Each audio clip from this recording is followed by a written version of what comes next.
श्रीमद् भगवद गीता अध्याय 15 पुरुषोत्तम योग। नमस्कार दोस्तों, हमारे YouTube चैनल में आपको स्वागत करता हूं।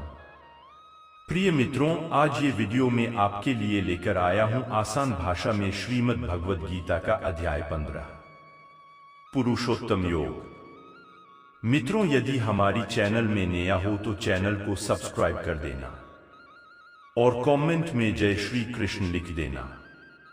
कृपया वीडियो को अंत तक जरूर देखें और वीडियो को लाइक कर देना।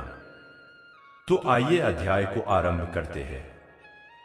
पिछले अध्याय में श्री कृष्ण ने स्पष्ट किया था कि प्राकृत शक्ति के 3 गुणों से गुणातीत होकर ही कोई अपने दिव्य लक्ष्य को प्राप्त कर सकता है।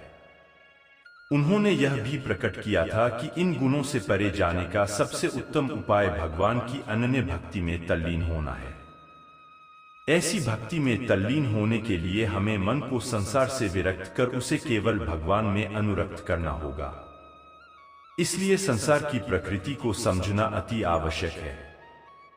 इस अध्याय में श्री कृष्ण अर्जुन की संसार के प्रति विरक्ति विकसित करने में उसकी सहायतार्थ उसे भौतिक संसार की प्रकृति को प्रतीकात्मक शैली में समझाते हैं। वे भौतिक संसार की तुलना ऊपर से नीचे अश्वत्थ बरगद के वृक्ष से करते हैं।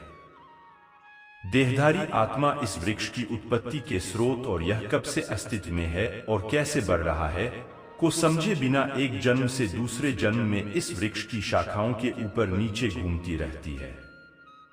इस वृक्ष की जड़ें ऊपर की ओर होती हैं क्योंकि इसका स्रोत भगवान में है। वेदों में वर्णित सकाम कर्मफल इसके पत्तों के समान है। इस वृक्ष को प्राकृत शक्ति के 3 गुणों से सींचा जाता है। ये गुण इंद्रिय विषयों को जन्म देते हैं जो कि वृक्ष की ऊपर लगी कोंपलों के समान है।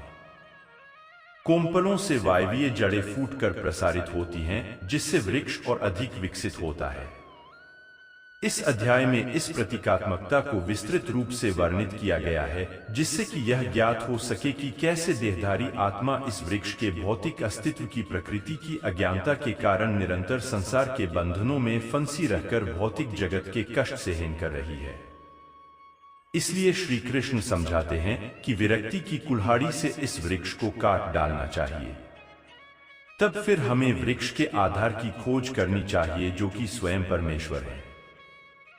परम स्रोत भगवान को खोजकर हमें इस अध्याय में वर्णित पद्धति के अनुसार उनकी शरणागति ग्रहण करनी होगी और तभी हम भगवान के दिव्य लोक को पा सकेंगे जहां से हम पुनः इस लौकिक संसार में नहीं लौटेंगे।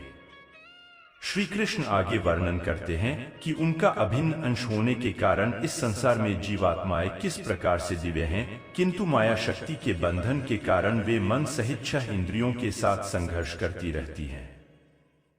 वे स्पष्ट करते हैं कि यद्यपि आत्मा दिव्य है किंतु फिर भी वह किस प्रकार से इंद्रिय विषयों के भोग का आनंद लेती है। श्री कृष्ण यह भी बताते हैं कि मृत्यु होने पर आत्मा अपने वर्तमान जीवन के मन और सूक्ष्म इंद्रियों सहित किस प्रकार से नए शरीर में देहांतरण करती है। अज्ञानी न तो शरीर में आत्मा की उपस्थिति को अनुभव करते हैं और न ही मृत्यु होने पर उन्हें आत्मा के देह को त्यागने का आभास होता है, किंतु योगी ज्ञान चक्षुओं और मन की शुद्धता के साथ इसका अनुभव करते हैं। इसी प्रकार से भगवान भी अपनी सृष्टि में व्याप्त हैं, लेकिन ज्ञान चक्षुओं से ही उनकी उपस्थिति को अनुभव किया जा सकता है। यहाँ श्री कृष्ण प्रकट करते हैं कि संसार में भगवान के अस्तित्व को और उनकी अनंत महिमा को जो सर्वत्र प्रकाशित है कैसे जान सकते हैं। इस अध्याय का समापन क्षर अक्षर पुरुषोत्तम शब्दों की व्याख्या के साथ होता है। क्षर भौतिक जगत की नश्वर वस्तुएं हैं। अक्षर भगवान के लोक में निवास करने वाली मुक्त आत्माएं हैं। पुरुषोत्तम का अर्थ दिव्य सर्वोच्च व्यक्तित्व है जो संसार का नियामक और निर्वाहक है। वह विनाशकारी और अविनाशी पदार्थों से परे है। हमें अपना सर्वस्व उस पर न्योछावर करते हुए उसकी आराधना करनी चाहिए। मित्र, आइए इस अध्याय की 20 श्लोक के बारे में जान लेता हूं। पुरुषोत्तम भगवान ने कहा, ऐसा कहा गया है कि शाश्वत अश्वत्थ वृक्ष की जड़ें ऊपर की ओर तथा इसकी शाखाएं नीचे की ओर होती हैं। इसके पत्ते वैदिक स्रोत हैं और जो इस वृक्ष के रहस्य को जान लेता है उसे वेदों का ज्ञाता कहते हैं। इस वृक्ष की शाखाएं ऊपर तथा नीचे की ओर फैलती हैं और इंद्रिय विषयों के साथ कोमल पोंपलों के समान तीनों गुणों द्वारा पोषित होती हैं। वृक्ष की जड़ें नीचे की ओर भी लटकी होती हैं, जिसके कारण मानव जन्म में कर्मों का प्रवाह होता है। इसकी नीचे के ओर की जड़ों की शाखाएं संसार में मानव जाति के कर्मों का कारण है। इस संसार में इस वृक्ष के वास्तविक स्वरूप का बोध नहीं हो सकता और न ही इसके आदि, अंत और निरंतर अस्तित्व को जाना जा सकता है। इस गहन जड़ों वाले अश्वत्थ वृक्ष को विरक्ति रूपी सशक्त शस्त्र से काट देना चाहिए, तभी कोई इसके आधार को जान सकता है, जो कि परम प्रभु हैं, जिनसे ब्रह्मांड की गतिविधियों का अनादिकाल से प्रवाह हुआ है और उनकी शरण ग्रहण करने पर फिर कोई इस संसार में लौट कर नहीं आता। वे जो अभिमान और मोह से मुक्त रहते हैं एवं जिन्होंने आसक्ति की बुराई पर विजय पाली है, जो निरंतर अपनी आत्मा और भगवान में लीन रहते हैं, जो इंद्रिय भोग की कामना से मुक्त रहते हैं और सुख दुख के द्वंद्वों से परे हैं, ऐसे मुक्त जीव मेरा नित्य धाम प्राप्त करते हैं। न तो सूर्य, न ही चंद्रमा और न ही अग्नि मेरे सर्वोच्च लोक को प्रकाशित कर सकते हैं। वहां जाकर फिर कोई पुनः इस भौतिक संसार में लौट कर नहीं आता। इस भौतिक संसार की आत्माएं मेरा शाश्वत अणु अंश हैं, लेकिन प्राकृत शक्ति के बंधन के कारण वे मन सहित 6 इंद्रियों के साथ संघर्ष करती हैं। जिस प्रकार से वायु सुगंध को एक स्थान से दूसरे स्थान पर ले जाती है, उसी प्रकार से देहधारी आत्मा जब पुराने शरीर का त्याग करती है और नए शरीर में प्रवेश करती है, उस समय वह अपने साथ मन और इंद्रियों को भी ले जाती है। कान, आँख, त्वचा, जिह्वा और नासिका के इंद्रिय बोध जो मन के चारों ओर समूहबद्ध हैं, के साथ देहधारी आत्मा इंद्रिय विषयों का भोग करती है। अज्ञानी आत्मा का अनुभव नहीं कर पाते, जबकि यह शरीर में रहती है और इंद्रिय विषयों का भोग करती है, और नहीं उन्हें इसके शरीर से प्रस्थान करने का बोध होता है, लेकिन वे जिनके नेत्र ज्ञान से युक्त होते हैं वे इसे देख सकते हैं।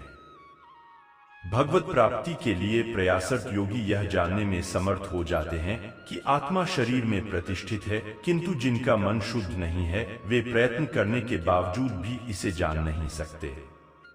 यह जान लो कि मैं सूर्य के तेज के समान हूं, जो पूरे ब्रह्मांड को प्रकाशित करता है। सूर्य का तेज और अग्नि की दीप्ति मुझसे ही उत्पन्न होती है। पृथ्वी पर व्याप्त रहकर मैं सभी जीवों को अपनी शक्ति से पोषित करता हूं। चंद्रमा के रूप में मैं सभी पेड़ पौधों और वनस्पतियों को जीवन रस प्रदान करता हूं। मैं सभी जीवों के उदर में पाचन अग्नि के रूप में रहता हूं। भीतरी श्वास और प्रश्वास के संयोजन से 4 प्रकार के भोजन को मिलाता और पचाता हूं। मैं समस्त जीवों के हृदय में निवास करता हूं और मुझसे ही स्मृति, ज्ञान और विस्मृति आती है। केवल मैं ही सभी वेदों द्वारा जानने योग्य हूं। मैं वेदांत का रचयिता और वेदों का अर्थ जानने वाला हूं। सृष्टि में 2 प्रकार के जीव हैं, क्षर और अक्षर। भौतिक जगत के सभी जीव नश्वर हैं और मुक्त जीव अविनाशी हैं। इनके अतिरिक्त एक परम सर्वोच्च व्यक्तित्व है जो अक्षय परमात्मा है। वह तीनों लोकों में अपरिवर्तनीय नियंता के रूप में प्रवेश करता है और सभी जीवों का पालन पोषण करता है। मैं नश्वर सांसारिक पदार्थों और यहाँ तक कि अविनाशी आत्मा से भी परे हूँ, इसलिए मैं वेदों और स्मृतियों दोनों में ही दिव्य परम पुरुष के रूप में विख्यात हूँ। वे जो संशय रहित होकर मुझे परम दिव्य भगवान के रूप में जानते हैं, वास्तव में वे पूर्ण ज्ञान से युक्त हैं। हे अर्जुन, वे पूर्ण रूप से मेरी भक्ति में तल्लीन रहते हैं। हे निष्पाप अर्जुन, मैंने तुम्हें वैदिक ग्रंथों का अति गुह्य सिद्धांत समझाया है। इसे समझकर मनुष्य प्रबुद्ध हो जाता है और अपने प्रयासों में परिपूर्ण हो जाता है। दोस्तों, इसी में इस अध्याय की समाप्त हो जाता है। नेक्स्ट अध्याय लाएंगे अगला वीडियो में। तब तक के लिए धन्यवाद।